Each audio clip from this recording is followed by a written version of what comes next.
ଚାଲ ଶୀଘ୍ର ଶୀଘ୍ର ରୋଷେଇ କର, ମାର୍କେଟ ଯିବା। କଣ ପାଇଁ ଯେ? କହୁଥିଲ ପରା ଆଇଫୋନ କିଣିବା ପାଇଁ।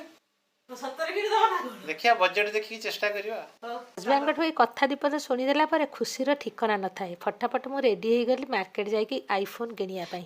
ଘରର କବାଟ ଖୋଲିକି ବାହାରକୁ ଆସିଲା ବେଳକୁ କୋହଲା ପାଗକୁ ଦୁଲୁକାଇ ଦୁଲୁକାଇ ଶୀତୁଆ ପବନ ହେଉଛି। କିନ୍ତୁ ତାକୁ ମୁଁ ଖାତିରି ନ କରି ହଜବେଣ୍ଡଙ୍କୁ କହିଲି ଚାଲ ପାଗରେ କ'ଣ ଅଛି, ପାଖକୁ ତ ଯିବା ଆଉ କେତେ ବାଟ କି। ବହୁତ କମ୍ ସମୟରେ ଆମେ ଯାଇକି ପହଞ୍ଚିଗଲୁ ବାଲେଶ୍ୱର ସିନେମା ଛକରେ ଥିବା ରିଲାଏନ୍ସ ଡିଜିଟାଲ। ବହୁତ ଖୁସି ହେଇକି ମୁଁ କହିଲି ମୋତେ ଟିକେ ଆଇଫୋନ କିଣିବାର ଅଛି, ମୋତେ ଟିକେ ଦେଖେଇବେ କି।